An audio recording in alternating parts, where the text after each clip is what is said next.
우리는 함께 출애굽기를 읽어가고 있습니다. 그 출애굽기를 읽어가면서 하나님께서 모세를 부르시고 또 세워가는 과정을 보고 있죠. 그리고 이 과정 속에서 우리가 많은 위로를 받습니다. 그 위로가 되는 것이 무엇입니까?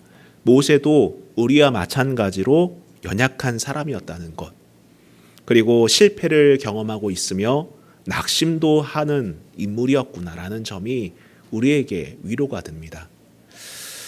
그도 처음부터 완벽한 인물은 아니었던 거예요. 우리는 어떤 성공한 사람을 볼 때에 막연한 기대치가 있습니다. 저 사람이니까 되지 않았을까 라는 생각을 한다는 거예요. 성경의 안에 있는 여러 사람들을 보면서 그 사람이니까는 그렇게 믿음의 모습을 보이지 않았을까 했을 텐데, 그렇게 타고난 사람은 없습니다. 처음부터 그렇게 태어난 사람은 없어요. 다 부족하고 다 연약하고 누구나 넘어지고 실패한다라는 거죠. 모세도 예외가 아닙니다. 그도 처음부터 완벽한 사람이 아니었어요. 한때는 본인이 완벽하다라고 착각한 적도 있었겠지만은 그는 큰 실패를 경험합니다. 큰 낙심을 한다는 거죠. 모세도 광야와 같은 인생에서 부름을 받아 광야를 살아내면서 만들어져 갔던 것입니다. 여러분, 우리도 만들어져 가는 사람들입니다. 완벽하지 않아요. 우리는 부족하고 부끄럽고 연약합니다. 늘 실패하고 넘어져요. 우리가 어른이기 때문에 어린 사람에게 이렇게 해라 저렇게 해라 말은 하지만 우리 역시도 결국에는 실패를 경험하면서 그 안에 내공이 쌓인 것 아니겠습니까? 그래서 후손들에게 그러한 얘기도 하는 것 아니겠냐고요. 요즘 교회 안에 새로 생긴 용어가 하나가 있습니다. 가나안 성도라고 합니다. 저도 잘 듣지 못했던 건데 가나안 성도라는 말이 요즘에 심심치 않게 들려요. 왜 가나안 성도냐? 저도 처음엔 잘 이해가 안 됐어요. 왜 가나안 성도라고 하지 했더니 그것을 거꾸로 읽어보니까는 안 나가라는 거예요. 안 나가기 때문에 가나안 성도라는 것입니다. 이들이 가나안 성도가 된 이유는 다양하겠죠. 사람들이 교회를 다니지 않게 되는 것, 믿음을 내려놓게 되는 이유가 여러 가지가 있겠지만은 그래도 공통점을 좀 찾아본다면은 이것이 아닐까 해요. 어떤 부분이냐면은 교회 안에서 답을 찾을 수 없다. 바로 이것이 아닐까 합니다. 더 이상 내가 교회 안에서 답을 찾을 수 없으니까 난 이제 교회를 안 나가. 가나안 성도가 된다라는 겁니다. 사는 것도 힘든데, 그렇죠? 사는 것도 힘든데 예수를 믿으면 좀 사는 게 나아져야 하는 것 아닌가라는 생각을 가지면서 그런 답을 찾을 수 없으니까는 나 안 나갈래 라는 것입니다. 사실 그동안 한국교회는 90년대만 해도 고속 성장을 이루었어요. 그때 시절 목사님들 얘기 들어보면요, 교회를 개척하고 몇 년 있으면은 교회 세운다고 했습니다. 사람들이 몰리기 때문이라는 거예요. 그도 그럴 것이 나라가 고속 성장을 하던 시점이었어요. 두 자릿수 성장도 기본이었고 연일 성장하고 그랬던 것이죠. 이 나라가 고속 성장하는 것에 발맞추어서 같이 성장하는 것이 교회라는 것입니다. 그때 선포된 메시지가 무엇입니까? 예수 잘 믿고 복 받자라는 거예요. 예수 잘 믿고 복 받자. 힘드냐? 예수 잘 믿고 복 받자. 기도하고 응답받아서 형통한 삶을 살자. 이런 구호 아래서 사람들을 모았다라는 것입니다. 물론 여기서 말한 복이나 형통은 어디까지나 나의 기준이나 내 평가에 맞춰진 복과 형통이겠죠. 내가 고민하는 것이 풀리고 없던 돈이 생기며 가지지 못한 것을 가지게 되는 것, 그런 것을 우리는 복과 형통이라고 생각하지 않습니까? 물론 이에 대한 반론도 만만치 않게 나왔습니다. 어떤 부분이겠습니까? 아니 그러면 교회가 크지 못하면은 하나님의 역사가 나타나지 않는 것인가? 혹은 개개인이 사는 게 힘들고 버거우면은 기도가 없어서 믿음이 부족해서인가? 예배를 잘 드리지 못해서인가라는 그런 생각도 가질 법합니다. 그러다가 이제 2020년대 들어서서 우리나라도 이제 선진국이 되었어요. 그렇죠? 공식적으로 선진국이라고 합니다. 이제 나라는 저성장에 진입했어요. 더 이상 고속 성장을 하지 않습니다. 빠르게 성장하지 않아요. 멈춰 있습니다. 거의. 그러자 교회 안에서 그렇게나 외치던 풍요와 세속적인 메시지에 한계가 왔다라는 것입니다. 어쩌면은 가나안 성도가 생긴 이유는 그동안 교회가 우리가 읽고 있는 이 성경을 인간의 탐욕이나 개개인의 욕망으로 왜곡한 결과물이 아닐까 해요. 그러한 결과물로 인해서 사람들이 그것에 실망해서 나가는 것들이 아닐까 조심스럽게 추측해 봅니다. 여러분, 신학에서 말하는 신앙은 크게 두 가지가 있어요. 하나는 실존주의적인 신앙이에요. 실존주의적인 신앙. 이 실존주의적인 신앙이란 무엇이냐면은 내가 예수를 믿고 구원을 얻는 것이 그 목적이다라는 거예요. 천국에 대한 확신을 갖고 살아가는 것이라는 겁니다. 예수를 인격적으로 만남으로 모든 근본적인 문제를 해결될 것이다라고 믿는 것이 실존주의적인 신앙입니다. 또 하나의 신앙은 무엇이냐면은 역사적인 신앙도 있어요. 역사적인 신앙. 이 역사적인 신앙이란 무엇이냐면은 하나님은 온 우주의 역사와 인류의 문명의 주인이 되시며 시작과 끝 그리고 그 과정을 인도하시고 장악하고 계시며 그분의 뜻 안에서 진전시켜 나가신다는 신앙이 바로 역사적인 신앙입니다. 그래요, 여러분 들어보시면은 추측이 되시겠지만 이 실존주의적인 신앙은 신약을 기반으로 하고 있어요. 예수 그리스도의 구속사역 이후에 벌어지는 그 사건들을 보면서 실존주의적인 신앙을 말하는 것이고, 역사적인 신앙은 여러분 구약에서 볼 수 있다라는 것입니다. 구약에서 이제 창세 이후의 사역을 보면서 우리가 발견할 수 있는 신앙이라고 할 수 있죠. 자, 그런 면에서 출애굽기는 우리에게 역사적인 신앙관을 통해 믿음의 삶이 무엇인지를 생각하게 합니다. 과연 우리가 믿음을 갖고 사는 것이 무엇인가? 내가 신앙인으로 살아가는 것은 어떤 것인가라는 것을 생각하게 한다라는 거죠. 여기서 역사적인 신앙관에서 보면은 창조와 타락 그리고 언약 이후에 이스라엘 백성들의 긴 실패를 얘기하면서 하나님은 누구신가? 그리고 그 하나님을 믿는 신앙이란 어떤 것인가? 그리고 하나님을 계획하심을 믿고 따른다는 것은 또 무엇인지를 우리에게 말해주고 있다라는 거예요. 우리가 그런 관점에서 출애굽기를 읽어가야 합니다. 늘 말씀드리는 부분이지만 여러분, 좋은 일을 한다고 과정이 다 좋은 건 아닙니다. 그리고 좋은 일을 한다고 해서 다른 사람들도 좋아할 것이라는 생각을 갖지 마세요. 늘 결과가 좋은 것도 아닙니다. 내가 원하는 결과를 얻지 못할 수도 있어요. 때로는 주변 사람들을 힘들게 하기도 하고 좋았던 관계도 불편하게 만들 수도 있습니다. 그런데도 우리가 낙심하지 않을 수 있는 근거는 바로 역사적인 신앙관 안에서 하나님을 바라보며 하나님의 계획과 섭리를 신뢰하고 결국에는 하나님께서 가장 선한 결과를 허락하심을 믿기 때문이라는 것입니다. 여러분, 우리가 믿음의 삶을 살아내면서 이러한 믿음을 갖고 살아내야 되지 않겠습니까? 오늘 본문을 보면서도 우리는 현실을 보면서 그것에 대해 절망하게 반응하는 나약한 인간과 큰 계획과 섭리 가운데로 이끌어 주시는 하나님의 모습을 보게 된다라는 거예요. 자, 오늘 우리가 읽지 않았지만은 5장 22절부터 한번 보시기 바랍니다. 5장 22절부터 보면은 바로 오늘 6장에 이어지는 대목이라는 거죠. 자, 22절 보시면은 모세가 여호와께 돌아와서 아뢰되 주여 어찌하여 이 백성이 학대를 당하게 하셨나이까? 어찌하여 나를 보내셨나이까? 내가 바로에게 들어가서 주의 이름으로 말한 후부터 그가 이 백성을 더 학대하며 주께서도 주의 백성을 구원하지 아니하시나이다. 자, 이 말이 어디서 비롯되느냐? 우리가 지난주에 묵상했던 내용을 다시 복기해 보면은 모세는 분명 하나님께서 말하라는 대로 전했어요. 바로 앞에 전했는데 바로는 어떻게 반응합니까? 오히려 이스라엘 백성들에게 너희들이 좀 한가해서 마음이 좀 여유가 있어서 이런 불평을 하는구나. 그래, 내가 더 일을 어렵게 해줄게. 더 가중시켜 줄게. 그러니까 이스라엘 백성들도 당연히 어떻게 반응합니까? 원망과 불평으로 모세에게 반응했다라는 거예요. 그래요, 여러분, 모세는 순종했습니다. 순종했는데 그 순종의 결과는 참담한 패배였다라는 거예요. 상황은 전보다 더 악화되었습니다. 바로의 거절과 백성의 원망에 모세는 낙담할 수밖에 없었던 거예요. 백성들의 항의에 이제 모세도 하나님께 항의합니다. 뭐라고 항의합니까? 어찌하여서 나를 보내셨습니까? 어찌하여서 나를 보내셨습니까? 왜 나를 보내셔서 이렇게 상황을 더 어렵게 만드십니까? 우리도 그런 탄식을 할 때가 있지 않습니까? 하나님 왜 내게 믿음을 주셨습니까? 내게 왜 신앙을 주셨습니까? 내 신앙이 왜 뭐가 문제길래 왜 상황은 더 어렵고 꼬여만 가고 사람들과의 관계가 이렇게 틀어지는 것입니까? 이러한 항의를 우리도 간혹 가다가 하지 않습니까? 제가 순종하는 마음으로 했는데, 정말 하나님을 사랑하는 마음으로 섬겼는데 왜 저는 더 손해를 봐야 됩니까? 왜 저는 더 어려워야만 합니까? 이런 원망과 불평이 나올 수밖에 없는 것이 우리의 모습이라는 거예요.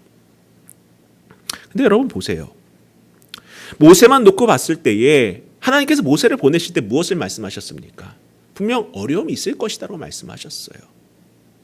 하나님이 언제 순종하기만 하면은 바로가 그래 호락호락하게 다 들어줄게 라고 말씀하지 않으셨습니다. 한 번도 그런 말씀을 해주신 적이 없어요. 언제 그 요구를 다 들어줄 거라고 약속하신 적이 있습니까? 이미 앞서 하나님께서는 바로가 무시할 것이다 라고 말씀하셨어요. 너는 분명 가서 전하겠지만은 그 전함에도 불구하고 바로는 거절할 것이다. 오히려 더 어려워질 것이다. 더 힘들어질 것이다. 이것을 말씀하셨다는 거예요. 이미 경고하셨고 각오하라고 하셨어요. 그런데 모세는 그 말을 새겨듣지 않았던 것입니다. 여러분, 우리가 신앙생활에 나가면서 낙심하는 이유가 바로 여기서 나오는 경우가 많이 있어요. 우리는 늘 좋은 것만 보려고 합니다. 늘 긍정적인 것만 보려고 해요. 아니, 우리의 마음은 과정을 보려고 하지 않는다라는 것입니다. 여러분, 우리가 그렇지 않습니까? 다이어트를 하더라도 우리가 건강하기 위해서 다이어트를 다 하는데 그 과정은 쉽지가 않아요. 먹는 양을 줄여야 하고 가혹한 운동도 해야 됩니다. 뭐 하나를 배울 때도 마찬가지입니다. 앞에서 멋진 연주가가 연주를 할 때에 우리는 그 연주를 보면서 나도 저렇게 하고 싶다. 누구나 꿈을 꿀 수가 있어요. 그러나 그 자리에 서기까지 겪게 되는 그 과정은 잘 보려고 하지 않는다라는 거예요. 얼마나 피나는 노력을 했는지, 뜬 눈으로 밤을 새우면서 얼마나 손이 아프도록 연습을 했는지 그걸 보려고 하지 않는다라는 거예요. 그저 성공한 모습만, 잘된 모습만 보면서 동경한다라는 것입니다. 아이들이 공부하는 과정도 다 마찬가지 아닙니까? 그냥 뭐 아무것도 안 했는데 잘하는 사람이 있나요? 아니에요. 다 누구나 다 정말 엄청난 노력과 희생을 갈아 넣었을 때에 그러한 결과가 나오는 것들이에요. 여러분 보세요. 모세는 어쩌면은 하나님이 나를 보내셨으니까는 뭐 잘 되겠지. 하나님께 순종했으니까는 형통하겠지. 하나님께서 중간에 말씀하신 것을 귀담아 듣지 않았던 거예요. 여러분, 우리가 신앙생활을 제대로 하려면은요, 말씀을 하나하나 다 뜯어봐야 돼요.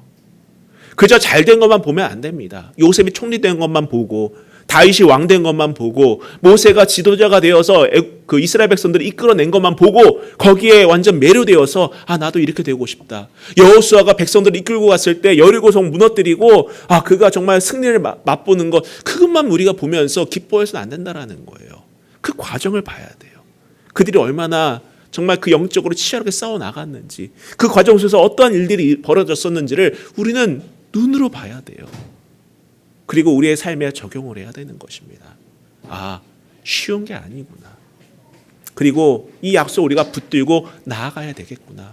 힘들더라도, 어렵더라도, 낙심이 되더라도 가야 하는 길이구나 라는 다짐을 우리가 가져야 한다는 것입니다. 여러분, 결과가 좋을 것이기에 순종하는 것이 아니에요. 결코 그렇게 생각하지 마시기 바랍니다. 하나님을 신뢰하기 때문에 믿는 것이고 순종하는 것입니다. 하나님을 신뢰하기 때문에 믿고 순종하는 거예요. 우리가 넘어지는 이유 중 하나가 왜 순종했는데 곧바로 좋은 결과로 이어지지 않느냐라는 것 아니겠습니까? 내가 순종했는데, 내가 지금 했는데 왜 바로 좋은 결과가 이어지지 않습니까? 왜 금전적으로, 왜 상황적으로 나아지는 것이 없습니까? 바로 이런 것 아니겠냐고요. 그리고 때로는 내가 한 희생을 오래 기억할수록 내 몫을 요구할 때도 있어요. 내가 이만큼 섬겼는데, 내가 이만큼 기도했고, 내가 이만큼 순종했는데 왜 주님 주지 않는 것입니까? 이렇게 반응하는 경우도 있지 않습니까? 근데 여러분 보세요. 세상 사람들도 종교심이 있어요. 세상 사람들도 종교심이 있습니다. 그들에게 종교심이라는 어떤 것이냐? 내가 바치는 정성과 헌신을 빌미로 그 어떤 신을 감동시키거나 달래서 내가 원하는 것을 얻어내는 거예요. 그게 그들의 종교심입니다. 그리고 우린 이거를 무엇이라고 말합니까? 무속신앙이라고 말해요. 무속신앙이라고 말합니다. 여러분의 신앙은 무속신앙입니까? 기복신앙인가요? 여러분, 우리가 신앙생활을 해나가면서 우리의 신앙을 무속적으로 변질시켜 나가서는 안 되는 거예요. 내가 뭘 했으니까는 바로 얻을 보상을 기대하는 것은 여러분, 세상 종교심을 가진 사람들이 하는 행동들이에요. 여러분, 이스라엘 백성들이 실패한 이유도 바로 여기 있었습니다. 그들은 잠깐의 순종이 큰 보상을 가져올 거라고 생각했다는 거예요. 그저 지금 무엇을 먹을지, 무엇을 마실지, 무엇을 누릴지. 하나님은 가나안이라는 약속의 땅을 향해 이들을 이끌고 계시는데 그들은 그저 그 자리에서 왜 먹을 것 안 줍니까? 왜 마실 것 안 줍니까? 왜 지금 우리가 힘듭니까? 왜 덥습니까? 왜 헐벗었습니까? 이런 거 갖고 따지고 있었다라는 거예요. 여러분, 성경은 순종의 대가가 즉각적인 성공을 보장한다라고 말한 적이 단 한 번도 없어요. 그때그때 필요한 거, 내가 욕구하고 욕망하는 것, 그거 바로바로 주신다라고 말한 적이 없습니다. 자, 그럼에도 불구하고 순종해야 할 근거는 순종 그 자체가 생명이기 때문이에요. 꼭 기억하세요. 그 자체가 생명이라는 것입니다. 하나님은 우리의 생각보다 크신 분이에요. 믿으십니까? 여러분, 우리의 생각과 계획보다 크신 분이십니다. 만약에 내가 믿는 신이 그저 내 생각의 범주 아래에 있으면 그 존재를 우리가 신이라고 부를 수 있겠습니까? 내 지혜의 한계 아래에 있다면 그 존재를 우리가 신이라고 부를 수 있겠냐고요. 여러분, 그건 신이 될 수가 없는 거예요. 내 노예죠, 노예. 나보다 하등한 존재죠. 내가 필요한 것을 조달하고 내가 원하는 것을 들어주는 그러한 존재. 그것을 어떻게 신이라고 말할 수 있겠습니까? 내 생각과 지혜 범주 아래에 있는 그러한 존재를 우리가 어떻게 신이라고 말할 수 있겠습니까? 요즘에 그 논란이 되는 뉴스가 하나가 있었어요. 그러니까 서울신대 교수님 한 분이 유신창조론을 주장을 했다가 그 교수직에서 파면이 되는 결과가 나왔습니다. 유신창조론이 무엇이냐면은 이런 겁니다. 하나님은 존재하는데 진화론을 통해서 하나님께서 생명을 창조해 내셨다라고 말하는 거예요. 사실 저도 그 부분에 대한 고민이 참 많아요. 하나님께 창조를 하셨다. 그럼 믿어요. 그럼 어떻게 창조하셨느냐? 그 과정은 어떤 것이냐? 이런 궁금증은 늘 가지고 있어요. 근데 유신창조론이라는 것은 이제 진화론에 많이 맞춰진 내용입니다. 많이 맞춰진 내용인데 결국 그분도 이런 생각을 가지 않았을까 생각을 해요. 그 생각의 범주 아래서 자신의 생각과 사고의 범주 아래서 하나님을 제안하고 하나님의 일하시는 방법을 설명하려고 하다가 그러한 일이 벌어진 것이 아닐까라는 생각을 해봤어요. 여러분, 항상 여러분 믿으시기 바랍니다. 하나님은 우리의 생각을 뛰어넘으시는 분이세요. 우리보다 더 초월하신 분임을 여러분이 인정할 수 있기를 바랍니다. 자, 계속해서 보겠습니다. 1절부터 보시기 바랍니다. 여호와께서 모세에게 이르시되 이제 내가 바로에게 하는 일을 내가 보리라. 강한 손으로 말미암아 바로가 그들을 보내리라. 강한 손으로 말미암아 바로가 그들을 그의 땅에서 쫓아내리라. 하나님이 모세에게 말씀하여 이르시되 나는 여호와이니라. 내가 아브라함과 이삭과 야곱에게 전능의 하나님으로 나타났으나 나의 이름을 여호와로는 그들에게 알리지 아니하였고. 하나님께서는 항변하고 항의하는 모세에게 답변을 하십니다. 이 답변을 하시면서 뭐라고 답변하시느냐? 내가 바로에게 큰 일을 행하실 것이라고 하세요. 큰 일을 행하실 것이다. 강한 손으로 말미암아 바로가 그들을 그의 땅에서 쫓아내리라. 이렇게 말씀하시는데 이것은 무슨 말입니까? 우리는 알고 있죠. 큰 재앙으로, 이 재앙으로 말미암아 바로는 이스라엘 백성들을 내보내실 것이다 라고 예고하고 계신 거예요. 그래요, 여러분. 과정이었던 것입니다. 모세의 실패는 실패가 아니었던 거예요. 무엇입니까? 하나님의 큰 그림 아래에서의 하나의 과정이었던 거예요. 바로의 거절과 이스라엘 백성들의 불신앙은 여러분 하나의 과정이었던 것입니다. 그들에게 필요했던 과정이었던 거예요. 자, 그러면서 내가 아브라함과 이삭과 야곱에게 전능의 하나님으로 나타났으나라고 말씀하십니다. 여기서 전능의 하나님이란 말은 원어로 엘샤다이라는 말이에요. 아마 찬양에서 들어보셨을 거예요. 엘샤다이. 이미 하나님께서는 창세기 17장 1절에서 아브라함에게, 또 창세기 35장 11절에서 야곱에게 알려주셨던 자신의 이름입니다. 말씀을 보시면 이렇게 나와 있습니다. 창세기 17장 1절에 보면은 아브라함이 99세 때에 여호와께서 아브라함에게 나타나서 그에게 이르시되 나는 전능한 하나님이라. 너는 내 앞에서 행하여 완전하라. 나는 전능한 하나님이라.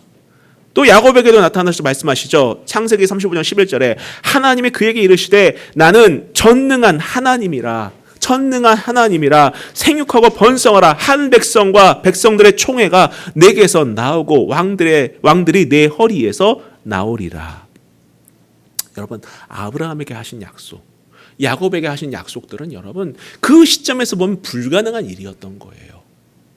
큰 민족을 이루게 하겠다.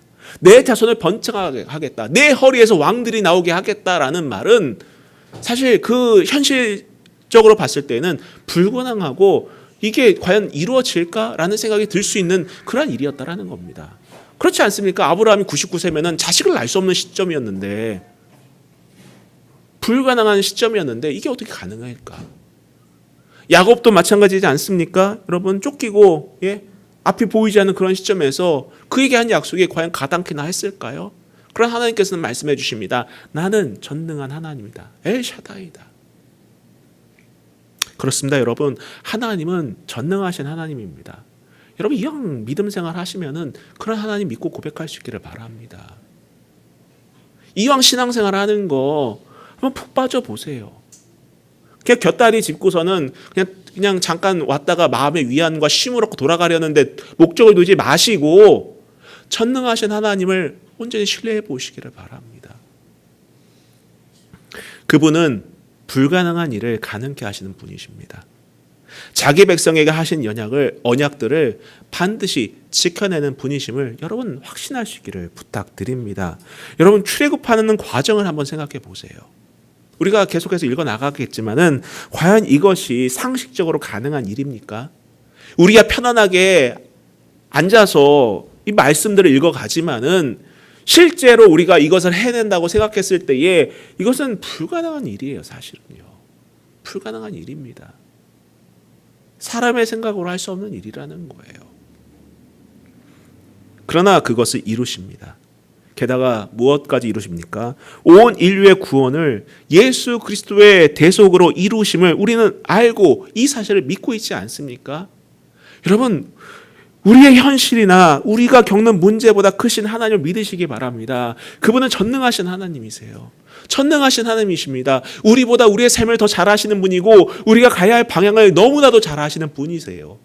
여러분, 우리가 오늘 이 시간 회복해야 될 것은 그 전능하신 하나님을 향한 믿음을 회복해야 하는 것입니다.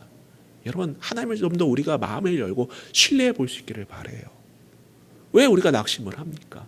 왜 실망합니까? 왜 이스라엘 백성들처럼 원망불평하는 것입니까? 왜 여기 나와 있는 모세처럼 하나님 왜 나를 세우셨습니까? 왜 이런 불평이 왜 나오는 것입니까? 전능하신 하나님을 신뢰하지 못했기 때문에, 그분의 계획을 믿을 수가 없었기 때문에 그런 원망과 불평이 나올 수밖에 없었던 거예요. 다시 강조하는 부분이지만 하나님은 크십니다.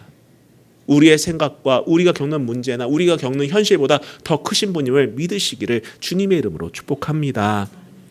자, 4절부터 더 보겠습니다. 가나안 땅 곧 그들이 거류하는 땅을 그들에게 주기로 그들과 언약하였더니 이제 애굽 사람이 종으로 삼은 이스라엘 자손의 신음소리를 내가 듣고 나의 언약을 기억하노라. 그러므로 이스라엘 자손에게 말하기를 나는 여호와라. 내가 애굽 사람의 무거운 짐 밑에서 너희를 빼내며 그들의 노역에서 너희를 건지며 편팔과 여러 큰 심판들로서 너희를 속량하여 너희를 내 백성으로 삼고 나는 너희의 하나님이 되리니 나는 애굽 사람의 무거운 짐 밑에서 너희를 빼낸 너희의 하나님 여호와인 줄 너희가 알지라. 내가 아브라함과 이삭과 야곱에게 주기로 맹세한 땅으로 너희를 인도하고 그 땅을 너희에게 주어 기업을 삼게 하리라. 나는 여호와라 하셨다 하라. 하나님은 모세의 시선을 절망스럽고 암담한 이 현재에서 미래로 옮겨주십니다. 현실을 보면 암담하겠죠. 현실만 보고 있으면 절망하겠죠. 내가 뭘 할 수 있을까? 앞으로 내가 이 일을 감당할 수 있을까? 내가 과연 이러한 것들, 이 지금 상황에서 내가 뭘 더 할 수 있을까? 그런 절망밖에 들지 않았을 거예요. 모세 입장에서도. 사실 우리도 그렇죠. 지금 당장 일이 안 풀리면은 절망스럽죠. 낙담되죠. 암담하죠. 현재가 깜깜하죠. 근데 이 시선을 하나님께서는 미래로 옮겨주십니다. 지금 엄하게 그리고 오만하게 모세와 이스라엘 백성들을 상대하고 있는 그 바로는 머지않아 쫓아내듯이 이스라엘을 보낼 영광의 그날이 반드시 올 것이라고 하나님께서는 다시 한번 재차 강조하고 약속해 주고 계십니다. 그 약속의 근거는 무엇입니까? 예전에 했던 그 약속. 아브라함과 이삭과 야곱에게 한 그 약속을 근거로 반드시 너희를 이끌어내겠다. 이 현실, 너희가 두려워하는 이 바로라는 현실보다 더 큰 내가 이끌어내겠다라고 하나님께서 약속하고 있는 것입니다. 저는 이 하나님의 약속이 오늘날 믿음의 성도들에게도 동일하게 적용된다고 믿습니다. 믿습니다. 여러분의 현실이 아무리 커 보여도 그 현실보다 더 크신 하나님께서 여러분을 반드시 이끌어내시고 승리케 하신다는 사실을 여러분 확신할 수 있기를 주님의 이름으로 부탁드립니다. 그 날의 영광에 참여하기 위해 우리에게 필요한 것이 무엇이겠습니까? 실패의 연속인 듯 보이더라도 하나님을 그렇게 하실 수 있는 분으로 믿고 대접하는 일이에요. 다시 말씀드리지만 전능하신 하나님이라는 그 신앙을 회복하는 것입니다. 하나님을 하나님답게 인정하세요. 하나님을 하나님으로 인정할 수 있기를 바랍니다. 내 생각의 범주 아래 가두지 마시고 그분을 그분 자체로 인정하고 고백할 수 있기를 부탁드립니다. 자, 이제 모세의 역할은 이 하나님의 메시지를 그대로 백성들에게 전달하는 일이었어요. 자, 8절 뒷부분에 보면 뭐라고 말합니까? 하셨다, 하라. 하라라고 말씀하세요. 전달하라. 전달하면 되는 거예요. 하라라는 명령이 덧붙여져 있죠. 자, 그러면 이것을 전달했을 때 어떤 결과가 나왔을까요? 하나님, 저 너무 힘들어요. 그 가서 한번 더 전해. 반드시 내가 너를 통해 약속을 이루게 하신다는 것을 그 백성들에게 전해야만 한다. 이 모세는 한번 그래요, 전할게요. 갔어요. 9절 보세요. 모세가 이와 같이 이스라엘 자손에게 전하나. 그렇죠, 전했습니다. 그대로 전했어요. 전하나. 그러나죠, 그들의 마음의 상함과 가혹한 노역으로 말미암아 모세의 말을 듣지 아니하였더라. 참 암담하지 않습니까? 분명 앞선 본문에도 모세가 하나님께 순종한 결과는 위기였어요.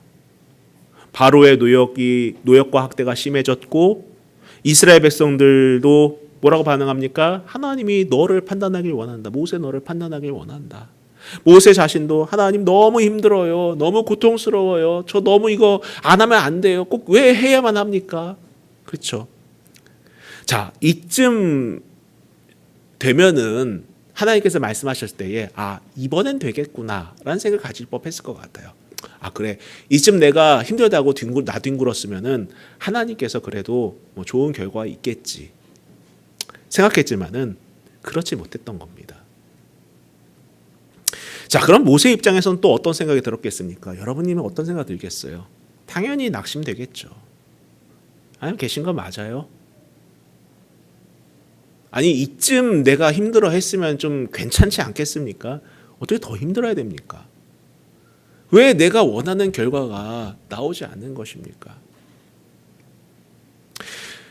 물론 이스라엘 백성들의 입장도 인간적으로 이해하지 못할 것은 아니에요. 전 이해가 돼요. 제가 연약하고 나약하기 때문에 전 이해가 됩니다. 저도 목사라고 하지만은 저라고 뭐 믿음이 뭐 강철 같은 믿음 아닙니다. 저도 이해가 됩니다.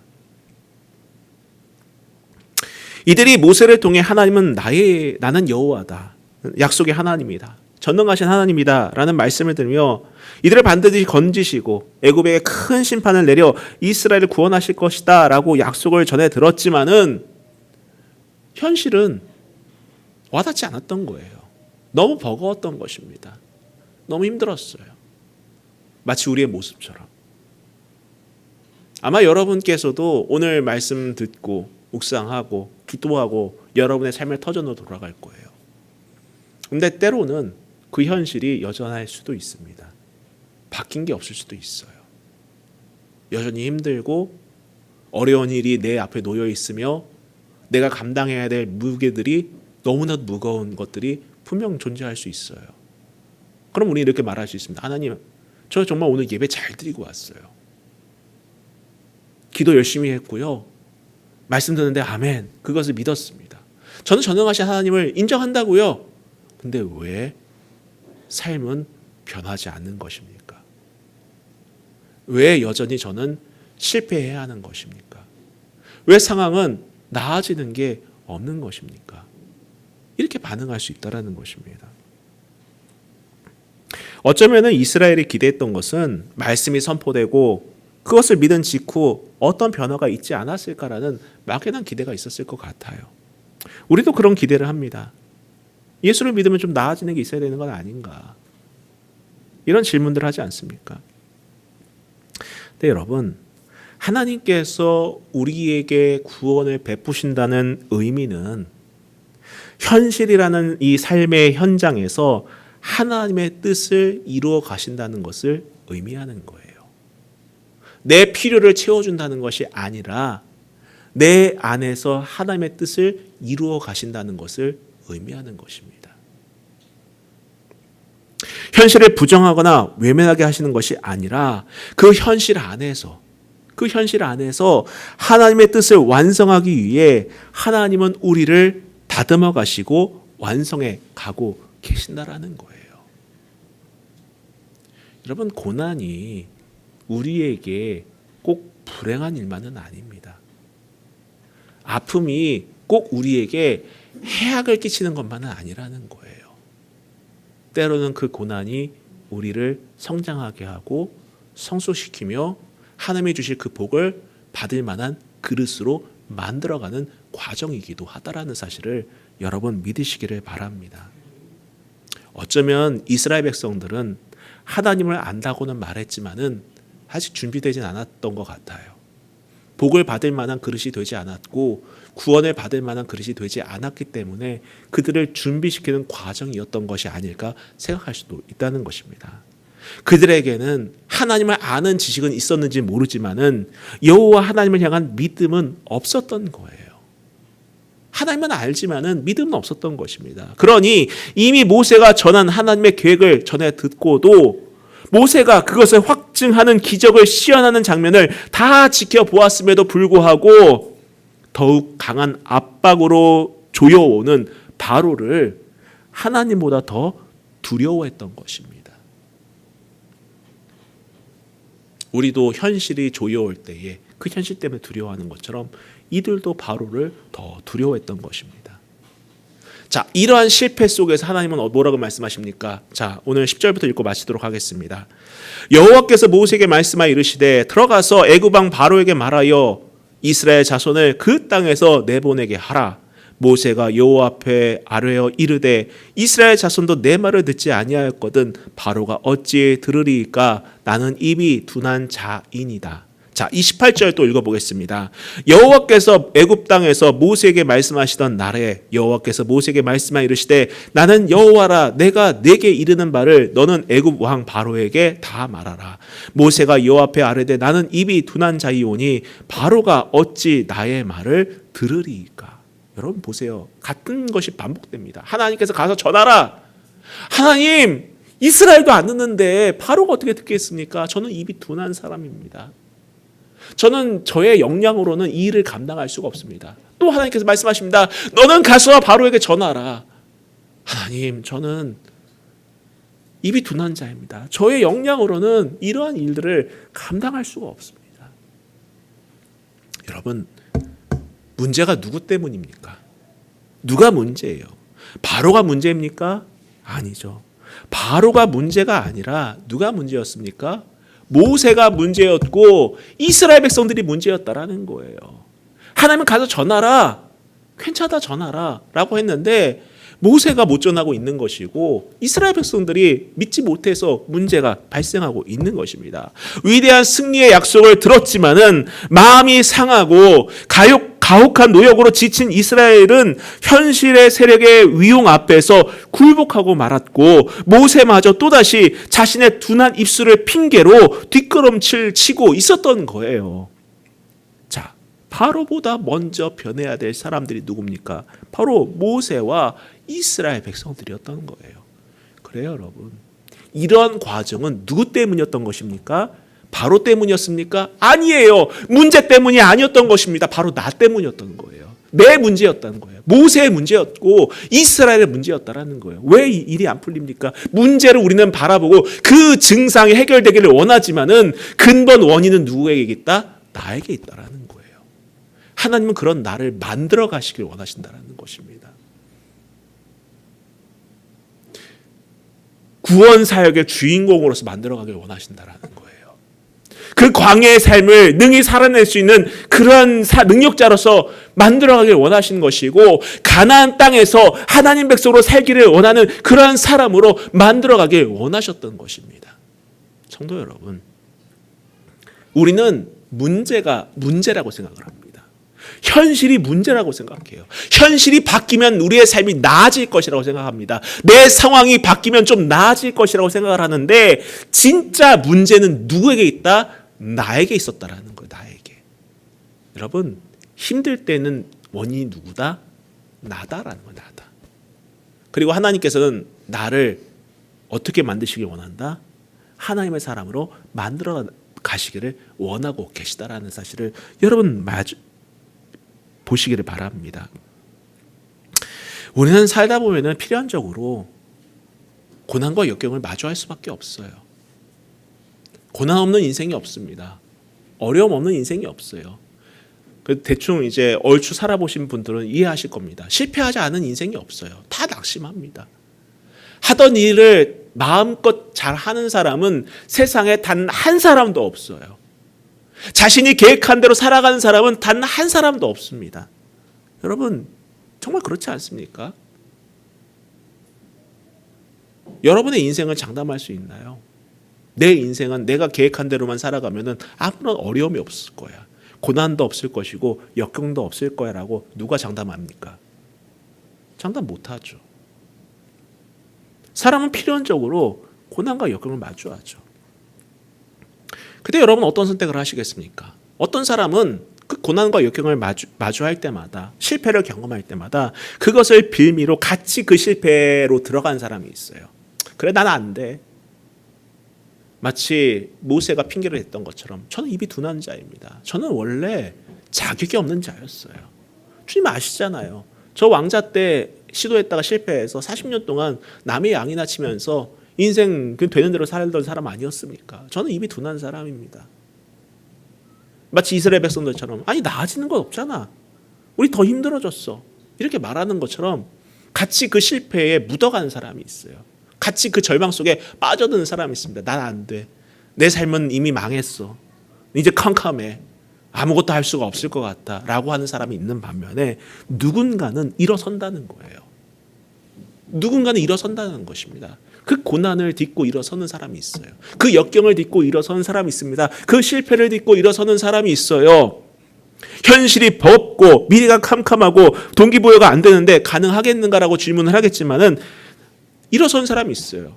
당연히 우리 의지로는 안 되죠. 내 의지로는 안 되죠. 나는 한계가 있는데 내 힘으로 되면 했게요. 이미 예전에 안 되죠. 당연히. 그때 필요한 것이 무엇입니까? 우리를 이끄시고 사명 주시는 하나님을 의지하며 나아가면 되는 겁니다. 그분께 여러분의 현실을 토로하면서 믿음 달라고 힘 달라고 기도하면서 그분의 약속을 붙들고 나아가시기를 주님의 이름으로 부탁드립니다. 우리가 생각하기에는 미래가 캄캄할 수 있어요. 내가 이렇게 하면 먹고 살 수나 있을까? 내가 이렇게 살아가면 과연 미래가 있을까? 내가 이렇게 해 나가면 과연 내가 뭐 꿈꾸는 핑크빛 그런 미래가 펼쳐질까? 이것 때문에 걱정 근심한 사람 있습니다. 그렇죠, 있겠죠. 근데 우리의 생각으로는 안 돼요. 그러나 하나님은 우리를 포기하지 않으시는 분이세요. 우리를 만지시고 만들어 가시는 분이십니다. 우리가 사명 감당할 힘을 주시는 분이심을 여러분 믿으시기를 부탁드립니다. 자, 다시금 현실로 돌아와서 여러분이 겪고 있는 실패와 넘어짐은 오히려 우리를 만들어가는 과정을 믿으시고 하나님을 의지하고 힘을 얻어 다시 한번 일어설 수 있기를 주님의 이름으로 부탁드립니다. 우리 같이 찬양하고 기도하도록 하겠습니다.